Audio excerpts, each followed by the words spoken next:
Hello folks, I'm Trev Makes It Easy, the channel where we make learning easy. In this series, Trev on Econ, I'll be taking you through topics you're likely to run into in any introductory course in economics at the college or university level. My goal is to make economics less scary, more approachable, and, if I can, mildly enjoyable. With that being said, let's make it easy. All right, folks, let's get started. So today we're going to be working on our first model, and that first model is going to be the circular flow model. Now, you sometimes see this called the circular flow diagram. Both mean the same thing.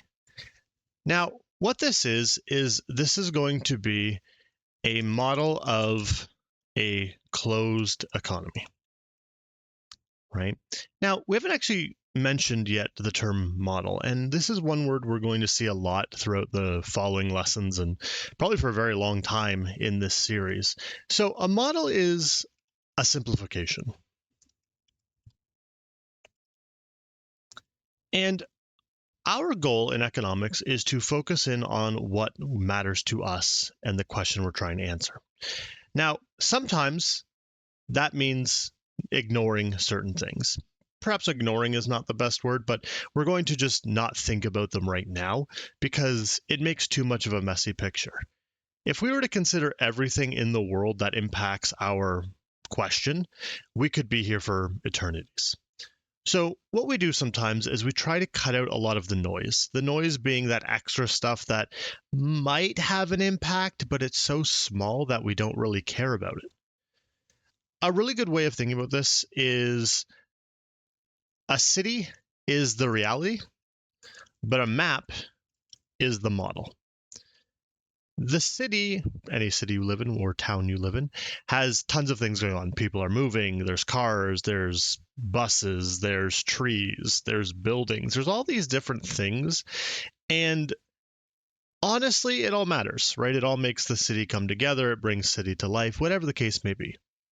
However, if my question or my problem is just how to get somewhere, a lot of that detail won't matter. For example, I don't really care like where the squirrels are, or I don't care what stops the bus has, maybe, right? We can start to cut out a lot of that detail because at the end of the day, from a very simple standpoint, I just need the roads. I need to go east on this street, west on this street, north on this street, and I'm there. And a map does that. A map cuts out a lot of those details. It doesn't show me people moving. It doesn't show me the cars moving necessarily. It just shows me the pieces I need to make an informed decision. And we could relax that as we sort of hone in on the core and get an answer. We can start to relax some of the other things and expand the scope of what we're looking at. It makes the models more complex, and complexity isn't necessarily a bad thing, but it is something we will run into later. For now, we're going to keep it very simple, and we're going to focus on this model of a closed economy. Now, a closed economy, what does that mean? A closed economy just means no international trade. Okay? There's going to be no trading with anyone else. We're basically a self-sufficient economy. Everything we do is within the economy itself. We're not trading with other economies. Now, I'm also going to throw in a small other thing. We are going to cut out a lot of pieces from even a closed economy. There are certain things we're going to take away that will definitely play a big part. But again, we are trying to make this as simple as possible. We are trying to form a very foundational base level model for us to look at. At the end, we'll talk about some of the pieces that have been missing and some of the things we could add in and how that would make it more complicated, but more realistic. But that is an end of lesson problem. So let's start. The circular flow diagram is going to consist of two people or two groups. The first group is going to be households and individuals. Right? For lack of a better word, this is you and me. All right? These are the people, these are the families, these are the economic agents, we sometimes call them. All right? These are the ones who we probably most relate to. right? The other group is going to be firms, and those are going to be the businesses in the economy. Fairly simple distinction, all right? You are probably not a firm. I am not a firm, but I know things like Walmart and Amazon, those are firms. Now, one thing we have to be careful of is the distinction. So sometimes people forget that the firm is not the person who runs the firm.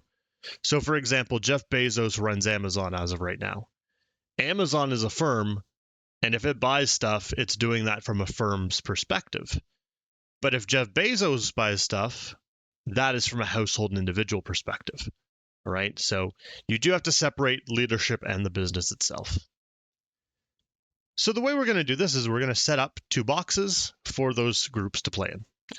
So households and individuals, if I can spell. And then over here, we're going to have firms. And we're just going to encapsulate them in boxes because I think that looks prettier. Right? So these are our two players, all right? The two people who are going to be interacting, or the two groups that are going to be interacting. Now, right now, they have no method of interacting with each other.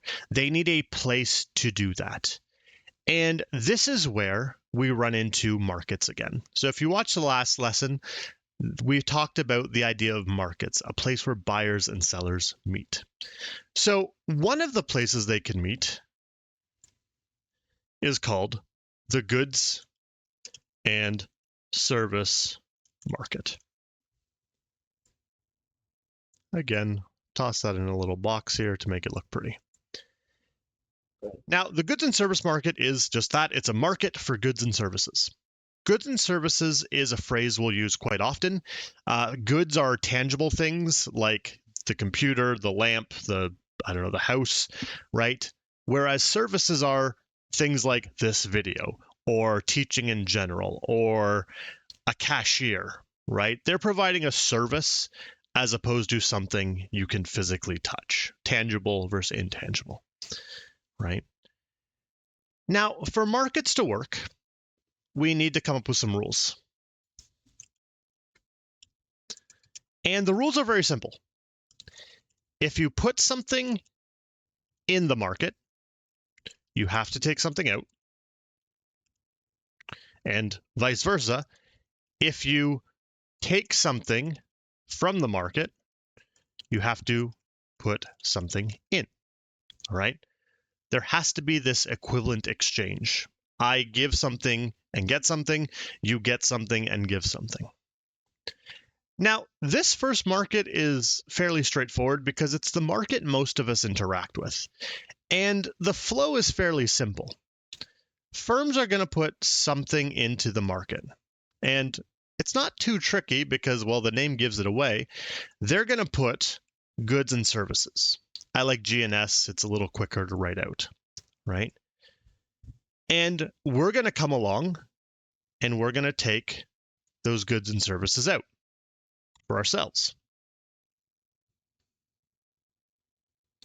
So right away, we have something going into the market and then something coming out of the market.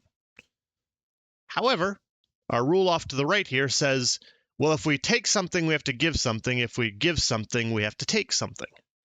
So let's go to households and individuals because that's us.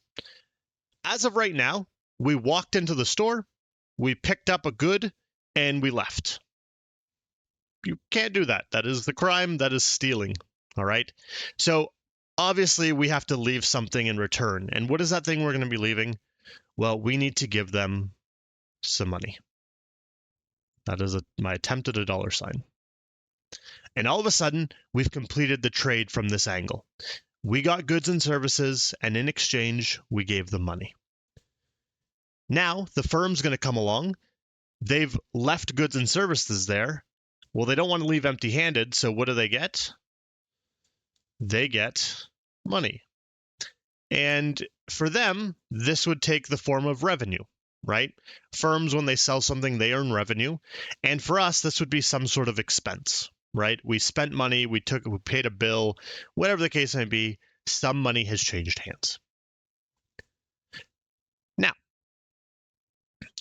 if you're looking here, we've come to our first sort of conclusion. Conclusion number one is that in the goods and service market,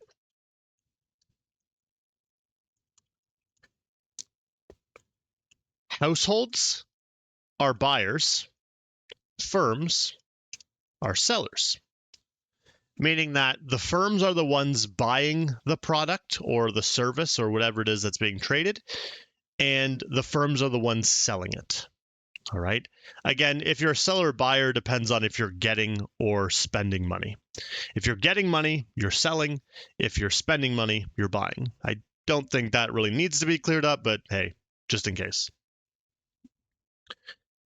Now, if you remember from the start, the name of this model is the circular flow model. And I don't know about you, but right now, this is not a circle.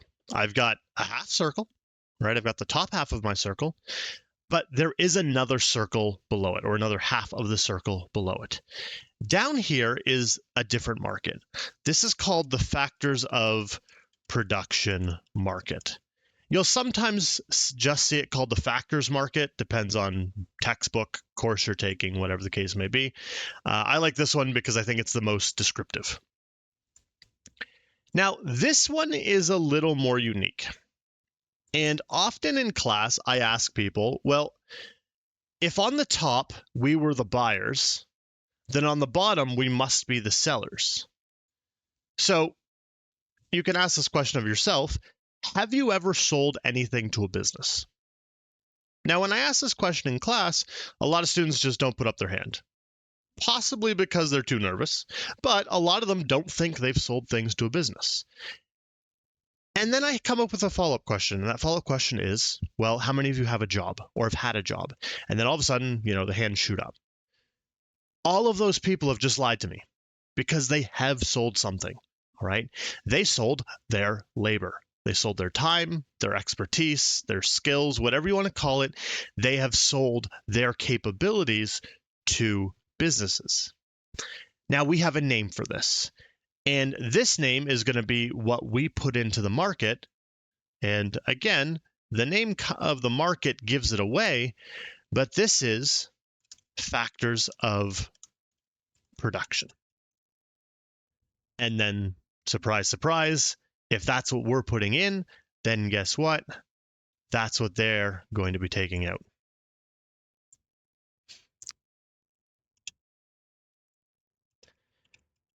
Now, nice and easy, there has to be a counterflow, right? By counterflow, I mean, again, firms took something out, they have to pay something to get it in the first place.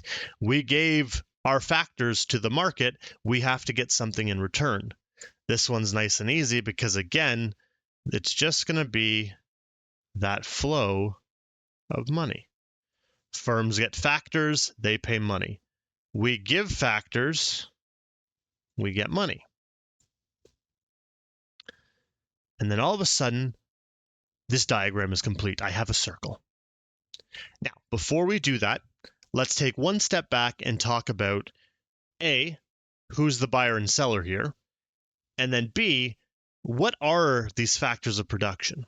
So first things first, in the factors market,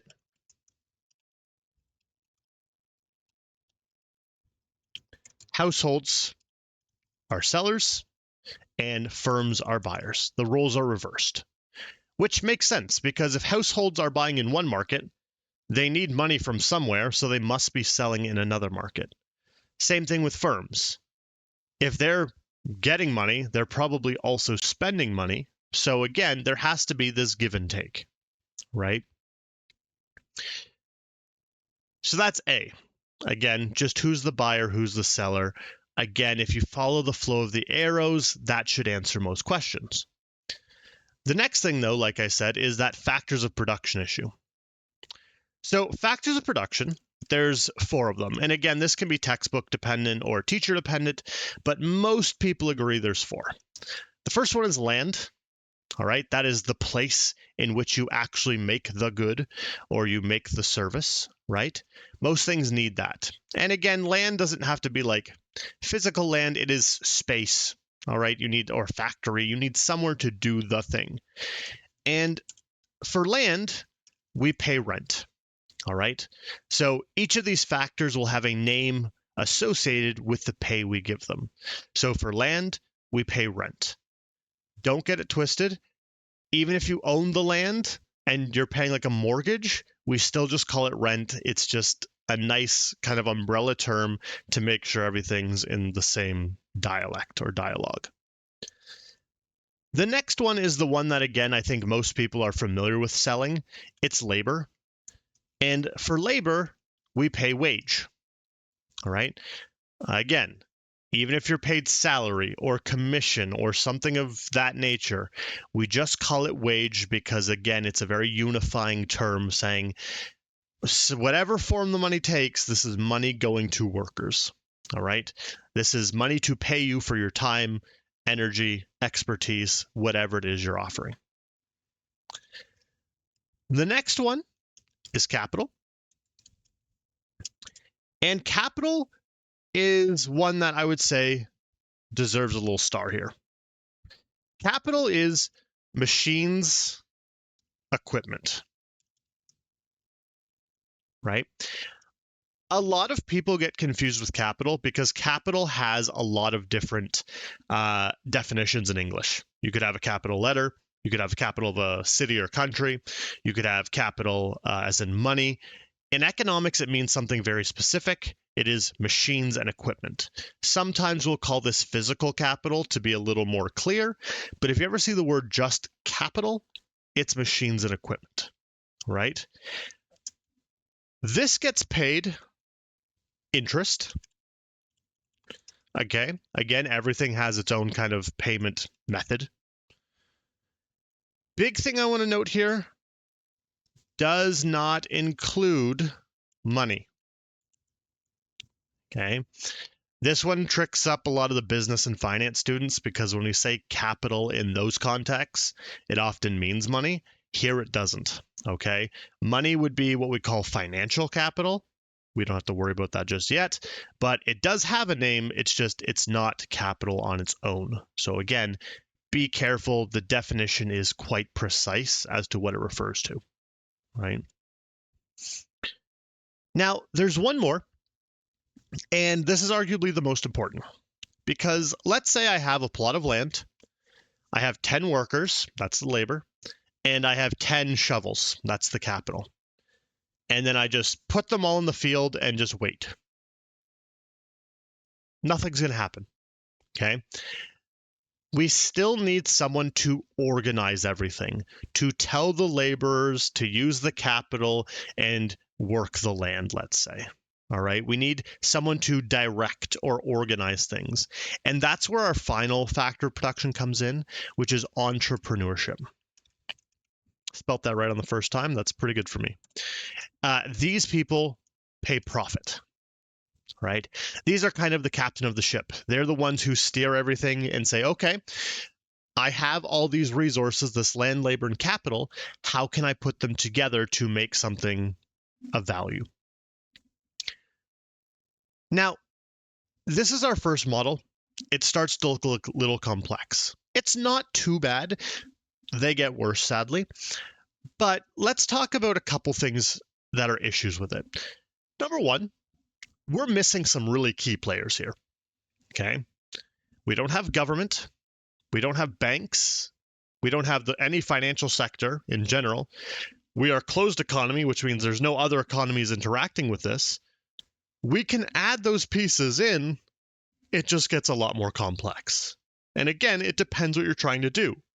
We're trying to teach a basic story here, so we don't need the complexity just yet. Down the line, maybe. For now, keep it simple. The other thing I want to quickly point out is just how fragile this system is. This system is fairly simple. Money flows one way, the other stuff flows the other way.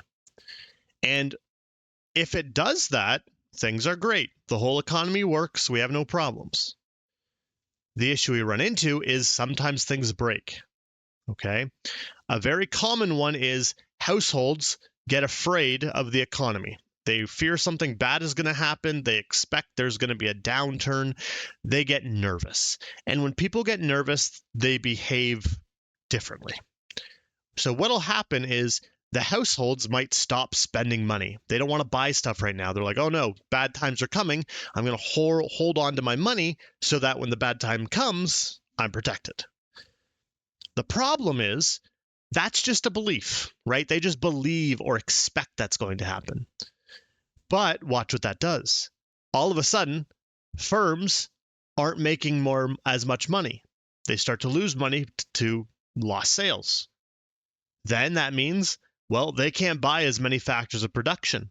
That includes labor, which means some people can no longer sell their labor to earn a wage, which means some people will end up experiencing an actual downturn in the economy. Things will be worse for them.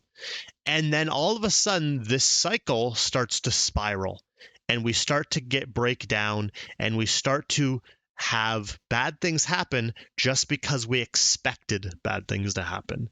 And that's one of the really powerful forces we'll see maybe a bit in macro is there's this idea of expectations, and expectations do a lot to dictate what's going to happen in the economy. Now, that is the circular flow diagram. That is our first model. All right. We have many more models to come. In fact, the next one is going to be the production possibilities frontier, another staple model in the beginning study of economics. So hopefully you'll stick around. I'll see you next time. Well, folks, that wraps up another lesson for today. I hope it was helpful. If you found the video valuable, please make sure to like and subscribe. And if you have any questions about the content or requests for other topics or subjects you'd like me to cover, please leave a comment below. Until next time, keep learning and make it easy.